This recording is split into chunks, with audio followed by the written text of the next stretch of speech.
return statement in F sharp. If it returns nothing, then you just don't return it.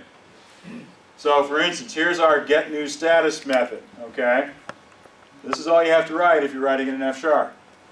Just command the thread to sleep, and then put on the last line of code inside the function is whatever it's going to return. You can tell you're inside a function because it's indented. F sharp is like Python in that it uses, white space is meaningful in F sharp, and in particular indentation is meaningful in F sharp. F sharp is how you define and delineate scopes inside your functions. That can be annoying sometimes, but most of the time I like it, especially after the code's written and I've indented it correctly, because I get code that's very easy to read. Okay? Let is a keyword that just means I'm going to define something. At least that's close enough. Here is F sharp syntax for a lambda. And it's a little more involved than the C sharp lambda, because you have to use this keyword fun to show that you're having lots of fun. That is three or four characters of extra verbosity it has over C sharp, but it also makes it unmistakable that you are writing a lambda here, and it's certainly not as cumbersome as what you have to write in Visual Basic. This is the function, the lambda arrow. It uses the dash instead of the equal sign, just to be different. I won't go into it, but by default, all data in F sharp is immutable, meaning you cannot change it once you've declared it. If you want it to be mutable, as we have our status here being mutable, I have to use some special syntax on here. But that's generally a good thing, because in functional programming, you try not to allow your data to change as your code is executing so as to prevent bugs. And you have to be very explicit about it anytime you do write code that will change things. Okay. Another piece of neatness in F sharp is this. This is called the forward pipe operator. This takes something and feeds it as the first argument to what comes afterward. So this is like writing a function backwards. Update status is a function, and get new status is an argument that I'm going to pass to the function. I'm sorry. What's returned from get new status name is what I'm going to pass to update status. Okay. Not going to worry you too much about syntax matters here, just to point them out so you can understand what the code is doing. So my first few methods here in F sharp look, very recognizably the same as they did in the other languages.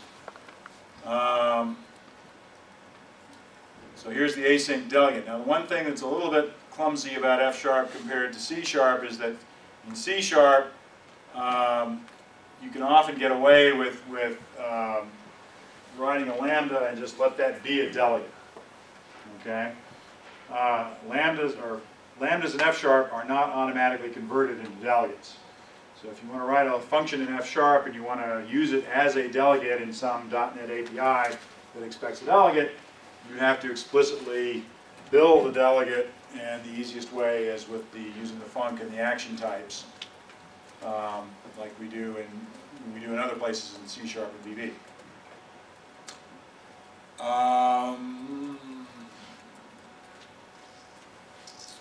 Okay, now I want to get to the asynchronous workflows. So, asynchronous workflows are a feature of F sharp that it's had since the beginning. In F sharp, I think the first RTM of F sharp 1.0 is around 2005 or so. So way back in 2005, F sharp was allowing you to write asynchronous callback code in a very linear sort of style. You do it by using this keyword async, which is not to be confused with the C sharp keyword async, not that I think any of you would. And then comes something kind of unusual in F sharp, curly braces, which F sharp generally does not use. It uses them for workflows, and workflows are special blocks of code in F sharp that execute in a special way. In this case, the thing that's special about it is that it's asynchronous. So what this async keyword is doing, even though it's not the same keyword as we have in C#, it's accomplishing the same thing. It's making the body of code inside these curly braces run asynchronously. It is, in effect, creating something like a task parallel library task, but it's not using the task parallel library. Okay? What it's using instead is an asynchronous callback on a delegate. Okay? So up here at the beginning, I'm creating a delegate. Remember I said you have to do it explicitly, so you use the func type, pass in a lambda, and then because it's a delegate, it's got a begin invoke and an end invoke. And what I'm saying here is that I'm going to create a new special kind of an object called an async, which is very much like a task, that's going to be running the begin invoke and end invoke methods for me. And then all I have to do is say, take that and then assign its results to a value called new status, and new status is a string. Okay? So that's a real quick explanation. I'm not going to try to elaborate too much more, but the point is that, and again, if you spend some time going over F# syntax, this looks very much like synchronous code would look in F#, but it's going to run asynchronously. And this works with any version of .NET because all versions of .NET from, well, I think F# has to have .NET 2.0. But from 2.0 onward, you've always got asynchronous delegates. You can always build your own asynchronous delegates like I just showed you. And all the .NET Framework asynchronous delegates that are already there are ready and waiting for F# to use them.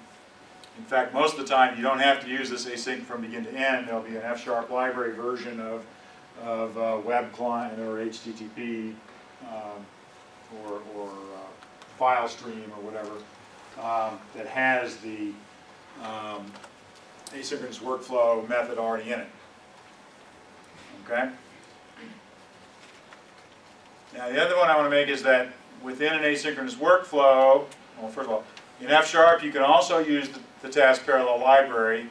Here I'm doing the same thing. This is the 4.0 version of task parallel library implemented in F#. Again, it's synchronous code that's passing a callback delegate into the task run.continue with, okay, just like I did in C#.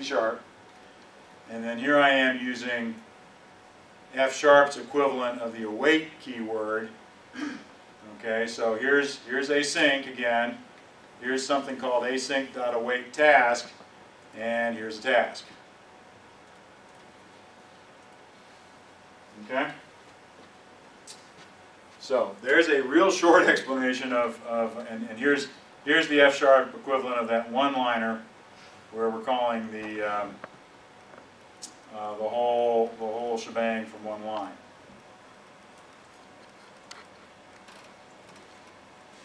Now, while I'm here, I'm just going to make one or two quick points about F#. One other quick point about F# workflows. There's one significant difference which may or may not matter to you, and that is this. Whenever you create a task using one of the methods I showed you before in either VB or C#, that task starts to run immediately. Or take that back. The task scheduler sitting behind it starts scheduling it to run immediately. Remember I said it actually runs it when it feels like running it. But you can't tell it to stop. It's out of your hands once you say task.run or taskfactory.startNew, which is a variation of task.run. Okay? Whereas in F#, once you have an asynchronous workflow like this, if I just stopped here,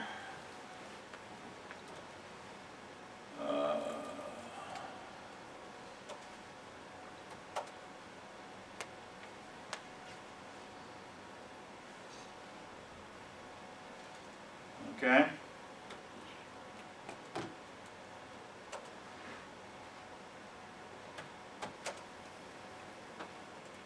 I think this is right. what's it complaining? It's complaining about something. No, never mind. Point is that if you create one of these asynchronous workflows, it does not start executing immediately.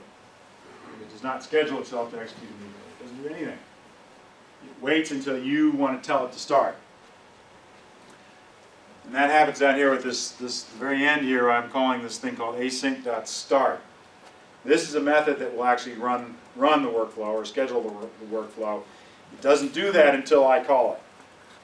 So I can create the async thing and just have it sitting around, and I may never call it. Okay? What if I'm not sure whether I'm going to need to call this thing ever? And if I end up deciding I don't have to. Okay. So it's now almost 7:30. Getting late. How many of you have been to my presentations where I ran over my time before? I mean, has anyone been to a presentation where I didn't run over my time? I missed it. Okay, I have 2 more code samples to show. And if you'd like, I can whiz through them really fast so you at least get to see it. There's some more stuff on the slides too, but I'll breeze past that in the interest of saving time. There will be a little bit of annotation on the slides for stuff I'm going to be covering. And I'll confine it to C#, since everybody seems to like C#. So, this is a project called Parallel C#. And this has got 2 functions in it that it's going to call one after the other. This is for the situation where you want the code to run parallel, meaning if you've got extra cores, extra CPUs, if you've got the ability to run threads truly simultaneously, you want to. So this would be something you'd want to do on a server, typically. Maybe on a client too, if the client's doing a lot of work in some way. Okay? This doesn't guarantee that you're going to get any simultaneous execution. It doesn't guarantee that there are going to be threads available to do it. But if there are, this will use, again, following its own internal logic, it will decide whether and how many threads to run, and it will try its best to make the best use of your resources under the circumstances. But everything will run concurrent or in true parallel. To the extent that it does run on different threads, it really will run in parallel, and therefore it should, if the threads are doing any significant amount of work, take less time total than it would be if you ran it synchronously. So how do we do it? There's 2, now this is actually part of the task parallel library. So again, you need to have .NET 4.0 or higher to do any of these things. The first one here, the parallel.for method, is available in .NET 4.0. So this code, this particular method could be compiled in .NET 4.0 and work just fine. Ask me how I know that. And so parallel for is sort of like writing a loop, sort of like using for loop in C#. It's a little different because it starts out being the same. You have an index counter of some sort. You give it an initial value and you give it a maximum value. Okay. Here we're going to be iterating through an array. So we give it the array bounds, which starts at 0 and ends with the 1. Okay, and this is a maximum. So this means for some counter starting 0 and ending when it, continuing as long as it's less than the array's length. And then parallel for is going to take care of automatically incrementing the counter for us. Okay, we don't get a lot of freedom about how we want to increment the counter. We can't count backwards. We can't skip 3 each time. We have to go serially 1 by 1. If you needed to do any of those things, you should ask yourself why you want to run in parallel. But assuming that we're okay with just going through 1 step at a time, the next thing is a lambda.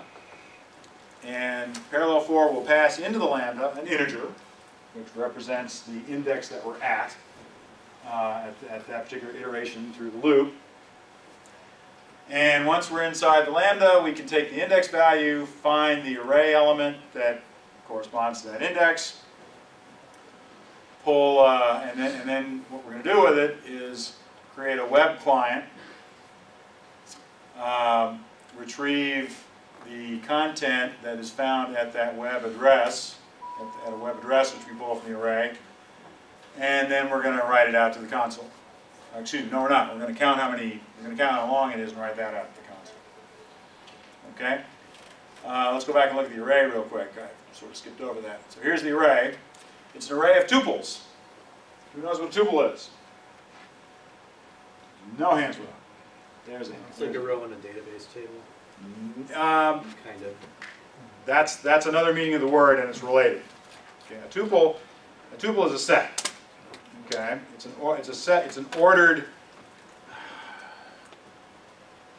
It's like an array, but every element can be a different type. How's that? Okay, and here we have a tuple of strings. Not terribly creative. I could have made this arrays inside arrays, but just to show that there's something called a tuple in .NET, I made it